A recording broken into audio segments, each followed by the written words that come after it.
طالب جريد 4 عاملين ايه؟ يا رب تكونوا بخير. اهلا بيكم بسيشن جديده في منهجنا.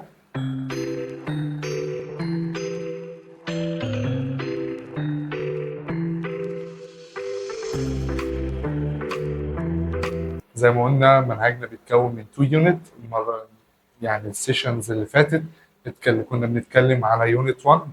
خدنا اول 2 ليسونز، وليسون 2 متقسم على جزئين فهم 3 حاجات، يعني 3 حصص. النهارده دي الحصه رقم 4، هنتكلم على ليسون 3. قلنا ليسون 1 ليسون 2 بارت 1، يعني احنا اتكلمنا على ليسون 1، بعد كده ليسون 2 بارت 1، بعد كده ليسون 2 بارت 2 اللي هو اي وبي. والنهارده بنتكلم على ليسون ليسون 3. ليسون 3 برضو بيتكون على جزئين، فاعتقد ان احنا هنكون بنقسمهم على حصتين عشان ما نكونش بنتلخبط. هنكون بنتكلم على حاجه اسمها systems in human body. systems in human body، ايه السيستمز اللي هي مصر؟ يعني الانظمه اللي موجوده جوه الجسم، الانظمه او الاجهزه اللي موجوده جوه جسمنا. قلنا الهيومن بادي يا مستر، لو دخلنا شفنا يا مستر الهيومن بادي بيتكون من ايه؟ الهيومن بادي بيتكون من سيستمز. زي مين يا مستر؟ زي الدايجستيف سيستم اللي هو الجهاز الهضمي، اللي هو احنا هناخده دلوقتي، اللي هو بيساعد على هضم الطعام. بعد كده ريسبيراتوري سيستم. في ناس هتقولها ريسبيراتوري، في ناس بيقولها ريسبيراتوري.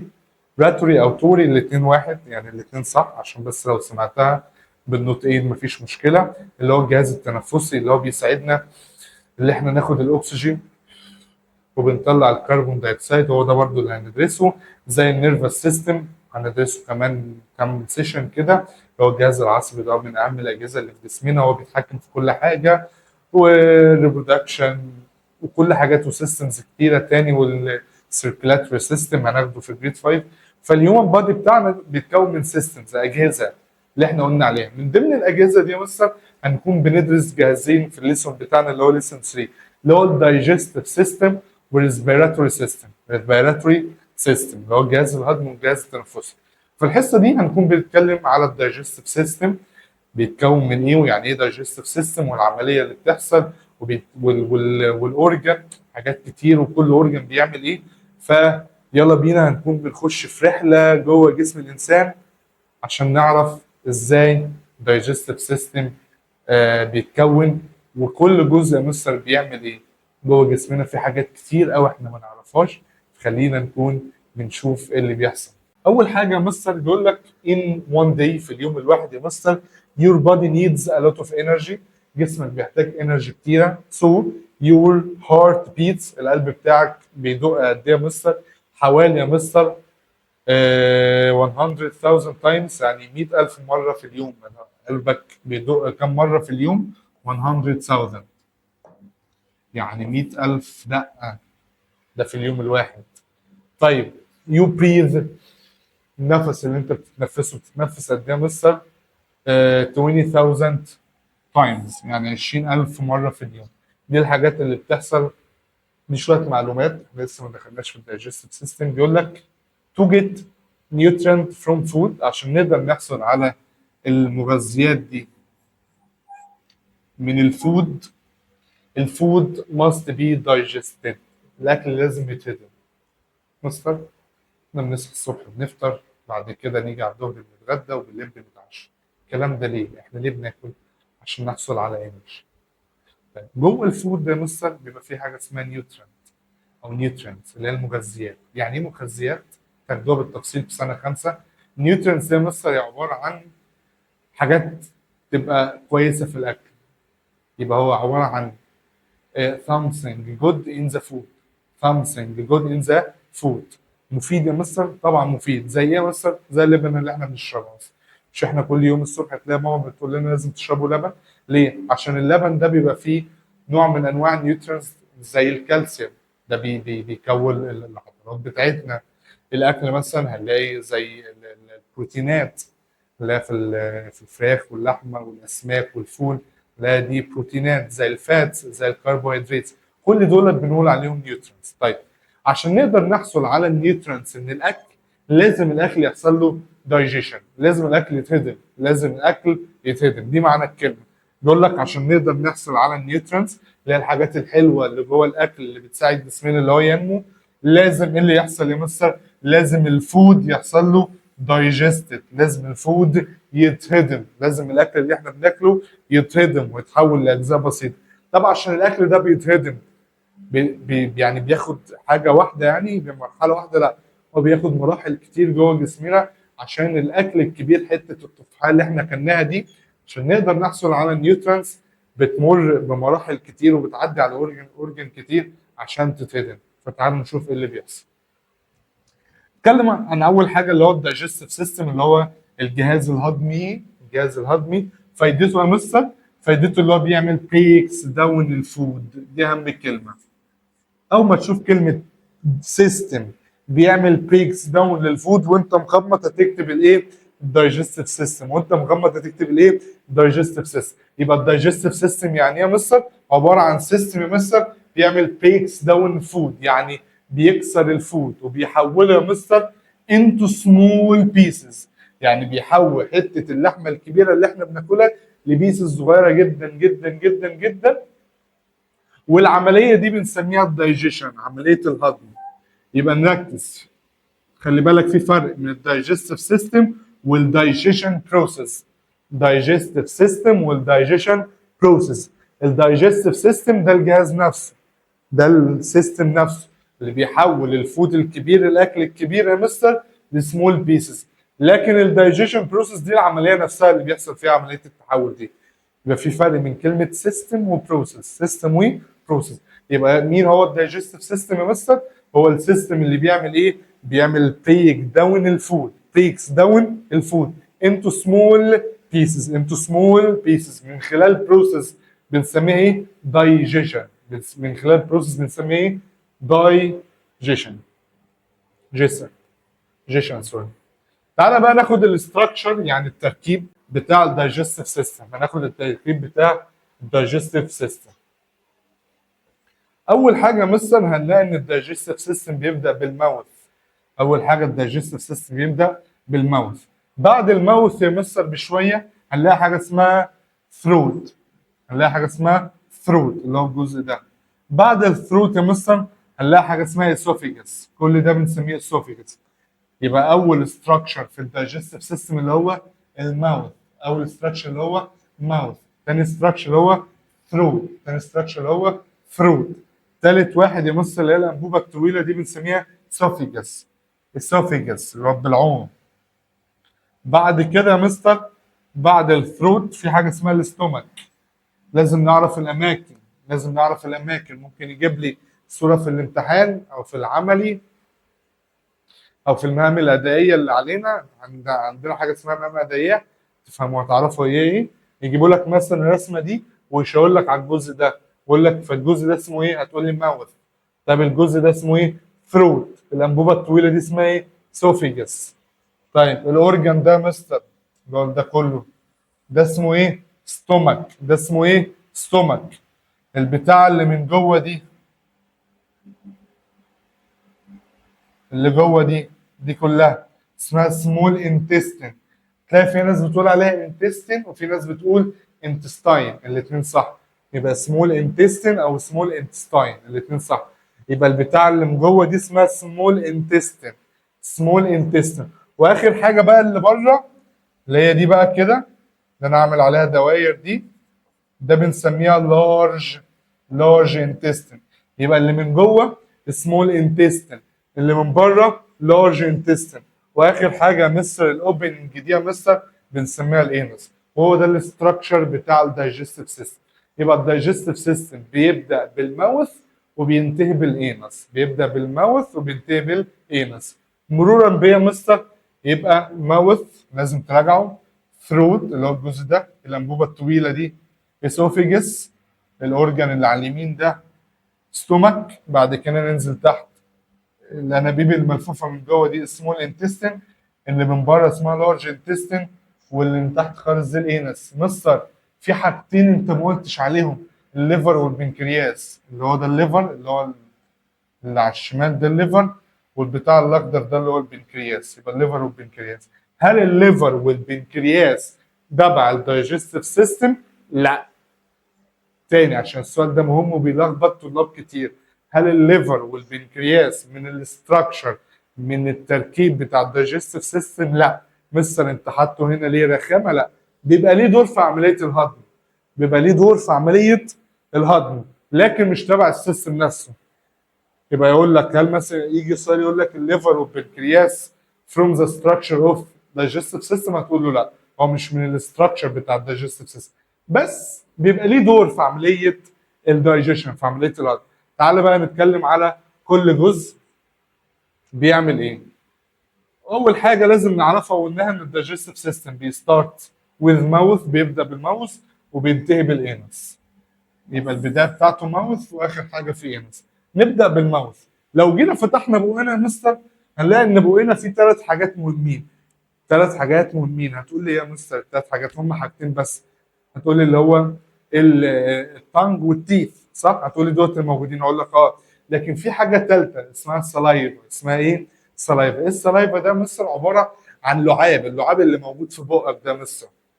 لما ماما تعمل مثلا اكل حلو وتشم ريحه الاكل كده، هتلاقي في حاجه زي ليكويد في بقك كده، يقول لك الله الاكل ده جميل. هتلاقي في بقى لعاب في بقك، هو ده السلايفا.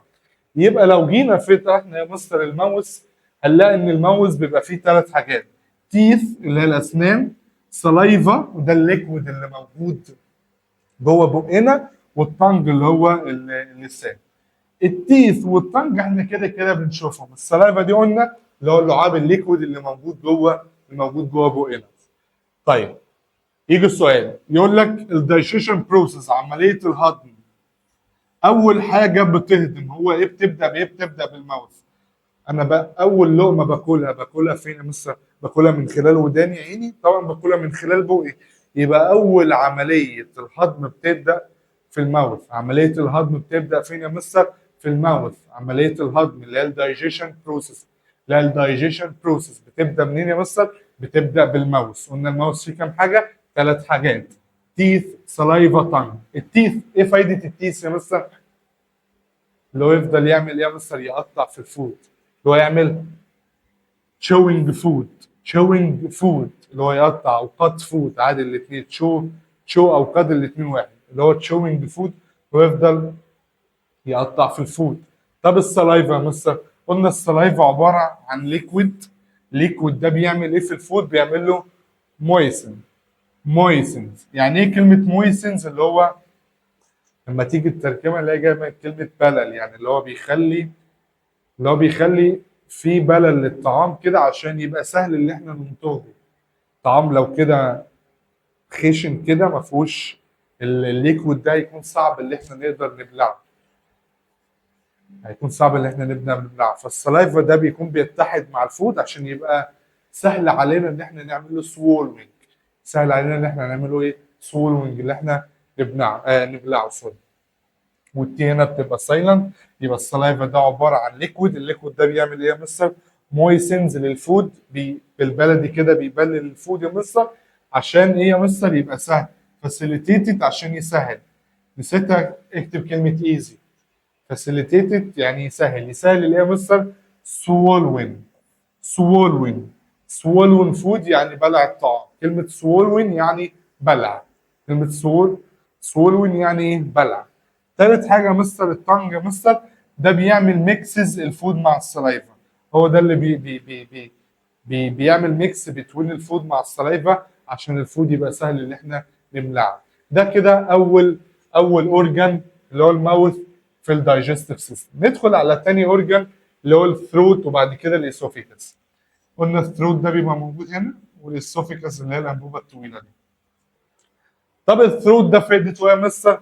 الثروت ده بيعمل بوش، بيدفع الاكل ويوديه ناحيه الاسوفيجس. عامل زي كوبري النقل اللي هو بينقل الانسان من مكان لمكان. الثروت ده بياخد الفود من الماوث وبيوديه عند الاسوفيجس. يبقى عباره عن تيوب، هي مش تيوب، هي عباره عن جزء يعني بيعمل بوش، بيدفع الاكل ناحيه الاسوفيجس. بيدفع الاكل ناحيه الايه؟ الاسوفيجس. ودي بنقول عليها كومن كافيتي، يعني هو تجويف مشترك بين الدايجستيف سيستم والريسبيراتوري سيستم. يعني لما نيجي نتكلم على الريسبيراتوري سيستم الحصه الجايه هنلاقي ان الثروت برضو موجود في الاثنين، يعني موجود في الدايجستيف سيستم وموجود في الريسبيراتوري سيستم، يعني من خلاله بيعدي الاكل وبرضو بيعدي الاكسجين او الهواء اللي احنا بنشمه، هنعرف ازاي. يبقى الثروت ده او الثروت، سوري، الثروت ده بنقول عليه كومن كافيتي، او ليه اسم تاني اللي هو الفارنكس. يعني لو شفناه كده، انا نسيت اقول لكم الاسم التاني، الثروت اللي هو الفارنكس، الثروت اللي هو الفارنكس اللي هو المريء. يبقى هو عباره عن كومن كافيتي، تجويف مشترك بين الدايجستيف سيستم والريسبيراتوري سيستم. طيب ندخل يا مستر على الاسوفيجاس. الاسوفيجاس اللي هي الانبوبه الطويله، فعشان كده بنقول عليها لونج ماسكولار تيوب. لونج ماسكولار تيوب يعني انبوبه عضليه طويله، انبوبه عضليه طويله. ايه فايده اللونج ماسكولار تيوب دي يا مستر؟ اللاو الفود بيسمح ان الاكل يروح ناحيه الاستومك، يسمح ان الاكل يروح ناحيه الاستومك. يبقى الفود بيبدا منين؟ من الماوث، بعد كده يروح للثروت اللي هو الفارنكس، بعد كده للاسوفيجاس، وبعد كده يروح للاستومك. اوكي، ده كده الطريق بتاع الفود. يبقى الاسوفيجاس هو عباره عن لونج ماسكولار تيوب، انبوبه طويل عباره عن عضله ماسلز. فايدتها يا مستر لما يقول لي الفانكشن اللي هي الوظيفه، هتقول allows the food يعني يسمح للفود to move from throat اللي هو يروح من الثروت into the stomach، يعني يروح من الثروت للاستومك. فايدته اللي هو بيوصله من الثروت للستومك. طيب تعالى بقى نخش على الاستومك. الاستومك اللي هو العضو اللي قدامنا الجميل ده، وعضو مهم جدا جدا، وعباره عن ماسكولار اورجان. كده كلمه ماسكولار شفناها مرتين، في ماسكولار تيوب وفي ماسكولار اورجان عشان ما نتلخبطش. لو قال لي ماسكولار تيوب يبقى اسوفيجس، لو قال لي ماسكولار اورجان يبقى ستومك. يبقى ايه ستومك؟ اللي هي المعده. ايه فايده المعده دي يا مستر؟ اول لما الاكل يروح للمعده، اول لما الاكل يروح للاستومك، المعده بتطلع حاجه شبه الليكويد كده. هو حاجه ليكويد مش حاجه شبه الليكويد، حاجه شبه الووتر. بنسميها ايه يا مستر؟ بنسميها ستوميك اسيد اند دايجستيف جوسز.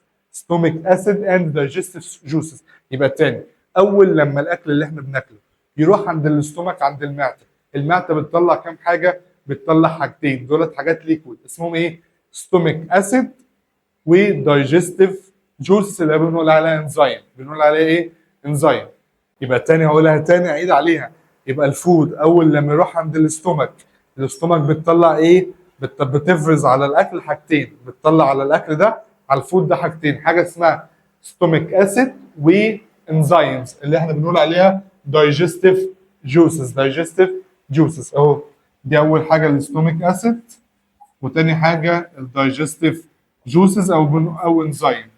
ليه يا مستر؟ ده عشان يحول الفود لحاجه اسمها سوبي جوسز، يحول الفود لحاجه اسمها ايه؟ سوبي جوسز. سوبي جوسز. اوكي، يبقى الاكل وصل للاستومك، اول لما يوصل للاستومك، الاستومك هتفرز يعني سكريت، سكريت بتفرز حاجتين، بتعمل سكريت لحاجتين، الانزيمز اللي هي الدايجستيف جوسز والاستوميك اسيد.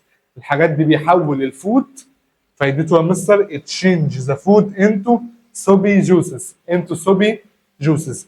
كلمة soapy juices يعني حاجة شبه العصير كده، يعني حول الأكل الكبير الضخم كده لحاجة ليكويد كده شبهها يعني. طب يا مستر وبعد كده طبعا ممكن نزود المعلومات دي، ان الفود بيفضل في الاستومك من 3 ل 4 ساعات، يعني في رينج 3 4 ساعات كده. بعد كده بيروح بقى للعضو اللي بعده اللي هو السمول انتستين، اللي هو السمول انتستين. بعد كده هنتكلم على السمول انتستين اللي هو الجزء ده اللي هو من جوه. طيب لو شفنا السمول انتستين دي مثلا، لو جينا فلتناها، عباره عن انبوبه طويله ملفوفه، انبوبه طويله ايه؟ ملفوفه. لو جينا شلنا اللفه كده وشفناها كام متر، نلاقي 6 متر. متخيلين السمول انتستين اللي هي واخده حيز بسيط قوي في جسمنا، دي لو جينا فردناها يا مستر هتاخد ايه دي؟ 6 متر. عارف يعني ايه 6 متر؟ يعني بالدورين، يعني ارضي ودور اول، ارضي ودور اول 6 متر متخيلين، فهي ملفوفه بشكل كده عشان تكون بتشمل مساحه صغيره. يبقى اول حاجه مثلا هي 6 متر لونج، هي 6 متر، هي عباره عن لونج وايندنج تيوب. عباره عن ايه؟ لونج وايندنج تيوب، يعني انبوبه طويله ملفوفه. انبوبه طويله ملفوفه، لو فكنا اللفه هنلاقي طولها كام يا مستر؟ 6 متر. اوكي، ركز بقى معايا. قلنا اول لما الفود يروح عند الاستومك، الاستومك بتفرز حاجتين شبه الليكويد، اللي هي ايه وايه يا مستر؟ اللي هي الاستوميك اسيد اللي هو حمض المعده، لما نكبر هنعرف اسمه في اولى اعدادي. وحاجه تاني بتطلع حاجه اسمها انزيمز، وحاجه تاني انزيمز. اوكي طيب، لما الاكل بقى يروح للسمول انتستين، لما الاكل يروح للسمول انتستين هنعتبر ده خلاص كده وصل للفود اهو يا مستر. اول لما الفود يوصل للسمول انتستين يجي بقى دور الليفر والبنكرياس. فاكرين من شويه قلنا الليفر والبنكرياس يا مستر موجودين في الصوره، بس هم مش تبع الدايجستيف سيستم، مش تبع الدايجستيف سيستم، لكن موجودين ليه؟ عشان ليهم دور، ودورهم جه اول لما الفود يوصل للسمول انتستين. يجي بقى دور الليفر والبنكرياس، هما يجي دور الليفر والبنكرياس. فالليفر والبنكرياس يطلعوا حاجه ليكويد كده، حاجه ليكويد بنسميها جوسز، وبيودوها على الاكل اللي موجود في السمول انتستين. بيودوها على الاكل اللي موجود في السمول انتستين.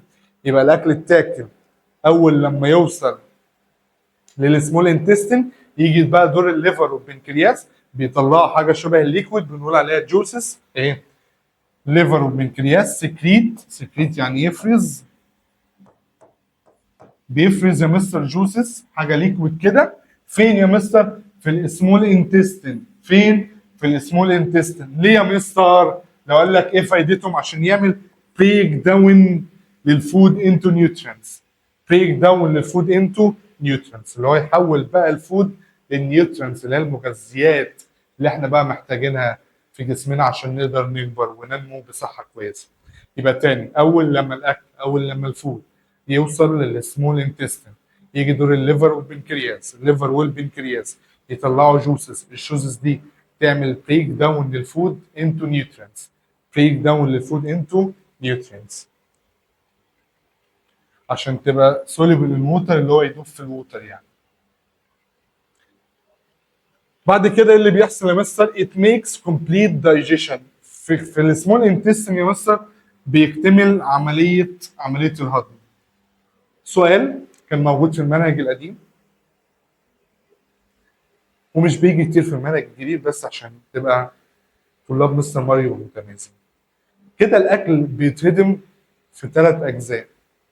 اول جزء بيتهضم في الماوث، تاني جزء بيتهضم في الاستومك، تالت جزء بيتهضم نهائيا بقى في السمول انتستين. يبقى عمليه هضم الاكل، عمليه الدايجيشن بروسيس بتبدا في الماوث وبتكمل في الاستومك وبتخلص تماما في السمول انتستين، وبتخلص تماما في السمول انتستين. عشان كده بيقول لك اتس ميك السمول انتستين بيعمل كومبليت دايجيشن، بيعمل هضم كامل للاكل اند ابزوربس. وبعد كده بقى السمول انتستين بيمتص. كلمه ابزورب يعني يمتص، ياخد، يمتص. بيمتص النيوترينز دي يا مستر من خلال التايني بلاد فيزلز. التايني بلاد فيزلز اللي هي الاوعيه الدمويه اللي جوانا. يعني انت عملت ايدك كده تلاقي في حاجات خضراء كده او زرقاء ايا كان، دي كده بلاد فيزلز، عباره عن انابيب موجوده في كل جسمنا بيتنقل فيها الدم. البلاد فيزلز انابيب موجوده في كل جسمنا من فوق لتحت بيتنقل فيها البلاد. اوكي، مين بقى اللي بياخد النيوترينز دي؟ هو البلاد فيزلز، ويوزعها بقى على كل الجسم عشان كل الجسم يستفيد. يبقى بعد ما الاكل يتحول لنيوترينز، بعد ما الاكل يتحول لنيوترينز يجي بقى دور السمول انتستين اللي اقول لك الفانكشن بتاع السمول انتستين هتقول له ايه؟ ابزورب من اول هنا، ابزورب nutrients through the tiny blood vessels. through the tiny blood vessels، لو بياخد النيوترينز دي وبعد كده بيوديها للبلاد فيزلز عشان يوزعها على البادي كله عشان البادي كله يبقى مستفيد. طيب مستر ما تقول لي كده النهايه ايه فايده اللارج انتستين بقى؟ ساعات يا مستر بناكل اكل وفي اكل مش بيتهضم، في اكل جوانا مش بيتهضم اللي احنا بنسميها undigested food. undigested food اللي هو الطعام الغير مهضوم، الطعام الغير مهضوم. احنا كان اكل عدى على كل ده بس ما اتهضمش، عدى على كل ده بس ما اتهضمش. طب الطعام الاندايجستد فود ده اللي هو ما اتهضمش هيروح فين يا مستر؟ هيروح بقى لللارج، هيروح لللارج انتستين، هيروح لللارج انتستين. لارج انتستين هيعمل ايه؟ الاندايجستد فود ده بيبقى فيه ووتر. اندايجستد فود ده بيبقى فيه ووتر. اللارج انتستين بقى بياخد الووتر من الاندايجستد فود، بياخد الووتر من الاندايجستد فود. اول لما اللارج انتستين ياخد الووتر من الان دايجستد فود، ساعتها الان دايجستد فود بيبقى حاجه اسمها ويستد، سوليد ويستد. سوليد ويستد اللي احنا بننزله في التويليت ده خلاص بقى حاجه ملوش لازمه ولازم يطلع، وبيطلع من خلال الانس، بيطلع من خلال الانس. يبقى الثاني يا مستر اللارج انتستين يا مستر هي عباره عن تيوب، هي عباره عن تيوب بتبدا من نهايه السمول انتستين. بص يا مستر، انا عندي السمول انتستين ده كده كده كده كده كده كده اهو. بعد كده نهايته هي بدايه اللارج انتستين، نهايته هي بدايه اللارج انتستين. فلما اقول لك ايه هي اللارج انتستين، هي عباره عن تيوب بتبدا البدايه بتاعته نهايه السمول انتستين، نهايه السمول. يبقى نهايه السمول انتستين ده بدايه اللارج انتستين، نهايه السمول انتستين ده بدايه اللارج انتستين. وبينتهي فين يا مستر؟ وبينتهي عند الانس، وبينتهي عند الايه؟ الانس. الانس دي عباره عن اوبن، يعني اوبن موجوده جوه البادي بتاعنا عشان يخرج الويستس، عشان يخرج الايه؟ السوليد ويستس اللي هي الستول. اوكي. يبقى تاني لما يقول لك تيوب start from the end of small intestine and ends with the anus هتقول لي اللارج intestine. الفانكشن بتاعته والوظيفه بتاعته اللي هو absorb الووتر from the undigested food، اللي هو بيمتص الميه من الاكل الغير مهضوم، بيمتص الميه من الاكل الغير مهضوم. ليه؟ عشان يحوله في الاخر لسوليد ويستس. سوليد ويست دي يا مستر بنتخلص منها، بتخرج من الجسم بتاعنا من خلال الانس. يبقى الانس دي عباره عن اوبننج، الانس دي عباره عن اوبننج بنستخدمها عشان نتخلص get rid of solid waste، get rid of solid waste، نتخلص منها من السوليد waste. There is no digestion process occur in the large intestine. بيقول لك ان عمليه الهضم دي مش بتحصل في اللارج انتستين. لارج انتستين فايدته اللي هو بياخد الووتر من الاندايجستد فود، لكن بيحصل في هضم للطعام لا. قلنا اخر هضم الطعام في السمول انتستين، اخر حاجه بيحصل فيها هضم الطعام في السمول انتستين، لكن بيحصل في اللارج انتستين يا مستر لا. There is no digestion process occur in large intestine. في الاخر هنكون بنتكلم بقى يعني ايه عمليه الدايجيشن. اتكلمنا على الدايجستيف سيستم وعرفنا ان الدايجستيف سيستم هو عباره عن سيستم بيعمل بريكس داون للفود انتو سمول بيس او انتو سمول بارت. لكن يعني ايه كلمه دايجيشن؟ دايجيشن اللي هو الهضم نفسه يا مستر عباره عن بروسيس، عمليه نفس التعريف، بس خلي بالك كلمه لو بدا بسيستم هتكتب دايجستيف سيستم، بدا ببروسيس هتكتب دايجيشن بروسيس. هي عمليه بنعمل فيها بريك داون للفود انتو سمولر بارت تو جيت انرجي. هتلاقي الاثنين ديفينيشن يا مستر شبه بعض. لو بدا بسيستم يبقى دايجستيف سيستم، لو بدا ببروسيس يبقى دايجيشن بروسيس، والاثنين فايدتهم ايه؟ بريكس داون الفود انتو smaller piece او smaller part to get energy، to get ايه؟ energy. مستر اخر سؤال او اخر سؤالين يعني، how can you keep your digestive system healthy؟ ازاي نحافظ على الدايجستيف سيستم بتاعنا بصحه كويسه؟ اول حاجه بيقول لك chew the food well، يعني وانت بتاكل امضغ الاكل كويس، ما تبلعش على طول، لا لازم نمضغ الاكل كويس، ده بيحافظ على الدايجستيف سيستم بتاعنا. تاني حاجه مستر don't eat much fast food، يعني ما تاكلش اكل الشارع كتير. خليك اكل ماما عشان ده بيبقى واثقين فيه، يعني بيبقى اكل كويس وده بيحافظ على الدايجستيف سيستم بتاعك. يبقى ازاي نخلي الدايجستيف بتاعنا هيلثي؟ عندنا حاجتين، اللي هو تشو يعني نمضغ ذا فود ويل كويس يعني. تاني حاجه دونت ايت ماتش فاست فود، ما تاكلش كتير من الشارع يعني، لو اكل الفاست فود اللي هو بيبقى لا البرجر والكنتاكي والحاجات دي كلها. يعني ايه كلمه سيستم؟ هي عباره عن جروب من الاورجان زي اللي احنا شفناه ده. بص ادي اورجان اورجان اورجان اورجان اورجان، مجموعه الاورجان دي مع بعضها بسميها سيستم. يبقى كلمه سيستم عباره عن جروب اوف اورجان، جروب اوف اورجان. هل كل اورجان من دول يا مستر بيشتغل وظيفه لوحده، ولا كلهم بيشتغلوا عشان يعملوا وظيفه في الاخر اللي هو بيهدموا الاكل؟ طبعا كلهم بيشتغلوا مع بعض عشان يقوموا بوظيفه واحده. يبقى كل واحد بيقوم بالوظيفه بتاعته عشان في الاخر يوصلوا لهدف واحد. هو ده معنى كلمه سيستم، اللي هو جروب اوف اورجان، مجموعه من الاورجان زي اللي قدامنا دي كلها يا مستر. جروب اوف اورجان مالهم يا مستر؟ that work together، بيشتغلوا معا to do specific function، عشان يقوموا بوظيفة محددة، عشان يقوموا بوظيفة محددة أو معينة. ده كده معنى كلمة system. يبقى كلمة system groups of organ. groups of organ دي يا مستر مالها يا مستر؟ that work together، that work together. اوكي خلاص دي آخر نوت مستر. قلنا الدايجستيف سيستم، دايجستيف سيستم والريسبيراتوري سيستم اللي احنا هناخده السيشن الجايه يا مستر. الاثنين يا مستر working together، الاثنين بيشتغلوا مع بعض عشان نحصل على انرجي من الفود والبريذنج. هل يا مستر احنا بنحصل على الانرجي من الاكل بس؟ لا، محتاجين الاكل ده يحصل له بيرنينج، اللي هو يحترق. يحترق ازاي يا مستر؟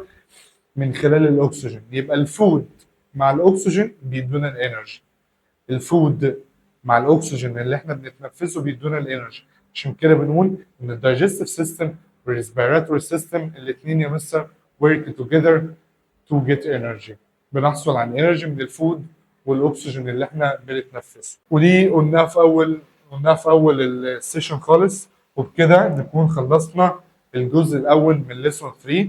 قلنا ليسون 3 بس عشان كبير شويه هنقسمه لجزئين. جزء الدايجستيف سيستم خلصناه، وهنكون السيشن الجاي بنتكلم على الريسبيراتوري سيستم. ما تنسوش خليكم دايما فاكرين اللي احنا لازم نكون بنذاكر كويس. لو انت لسه ما عملتش اشتراك للقناه انزل اعمل اشتراك كده وابعت الفيديو لزمايلك عشان كله يستفيد بيه. ما تنساش ان الساينس از فان فور everyone. سلام.